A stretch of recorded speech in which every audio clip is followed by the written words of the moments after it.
எல்லாருக்கும் வணக்கம். Super duper கிச்சனிலிருந்து உங்களுடைய நிரஞ்சனா பேசுகிறேன். இன்றைக்கி நான் உங்களுக்கு செஞ்சு காமிக்க போகிறது காசி அல்வா, அதாவது வெள்ளை பூசணி அல்வா.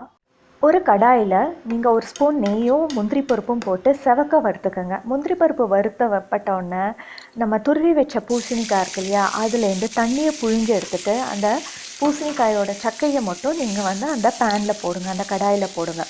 கடாயில் போட்ட உடனே நம்ம ஒரு மிதமான தணலில் வச்சு அதை நல்லா இளக்கிட்டே இருக்கணும். இளக்கிட்டே இருக்கிறப்போ நம்ம மீதி இருக்கிற அந்த பூசணிக்காயில் உள்ள தண்ணியிலேயே அந்த பூசணிக்காய் மெதுவாக வேக ஆரம்பிக்கும்.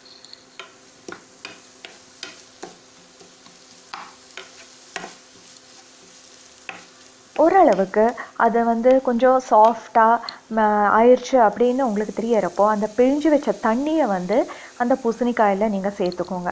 அந்த பூசணிக்காய் அது இன்னும் நல்லா வேகறதுக்கு அந்த தண்ணி நம்மளுக்கு ரொம்ப ஹெல்ப் பண்ணும். அதை சேர்த்ததுக்கு அப்புறமாவும் நல்லா கைவிடாமல் கிளறிட்டே இருங்க.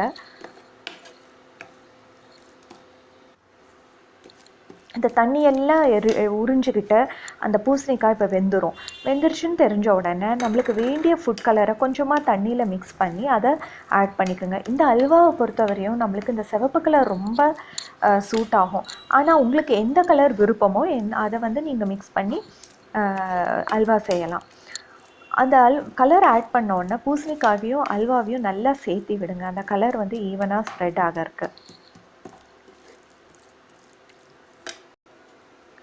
இந்த ஸ்டேஜில் நம்ம ஏலக்காய் வறுத்து பொடிச்சு வச்சுருக்கோம் இல்லையா, அந்த ஏலக்காய் பொடி ஒரு ஸ்பூன் போடுங்க.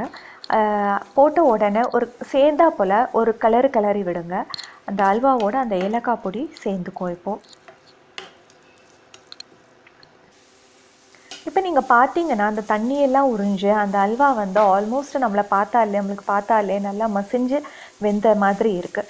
இப்படி இந்த ஸ்டேஜில் நம்ம அளவு எடுத்து வச்சுருக்கோம் இல்லையா, ஒரு சர்க்கரை அரைக்கப்பு, அந்த அரைக்கப்பு சர்க்கரையை போட்டு அந்த பூசணிக்காயையும் இந்த சர்க்கரையும் சேர்த்து நல்லா மிக்ஸ் பண்ணி விடுங்க.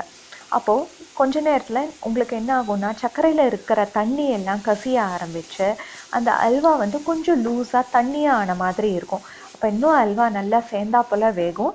அது மட்டும் இல்லாமல் நம்ம ஊற்றின அந்த ஃபுட் கலர் ஆரேஞ்ச் கலர் நம்ம அந்த சேர்ந்து கிளறி நல்லா வேகிறப்போ அது ஒரு நல்ல தக்காளி பழ சிவப்பில் உங்களுக்கு மாறும். ஸோ இப்போ நான் சொன்ன மாதிரி அந்த கலர் வந்துருச்சு உங்களுக்கு, தக்காளி பழ சிவப்பு.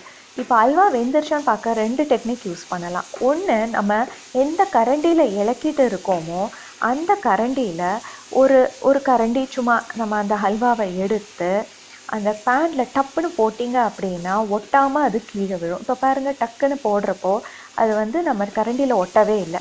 இன்னொன்று என்ன பார்த்தீங்கன்னா, அந்த சைடில் எல்லாம் ஒட்டாமல் அல்வா அப்படியே பிரிஞ்சு வரும், அந்த நெய்யெல்லாம் பிரிஞ்சு நம்மளுக்கு வரும்.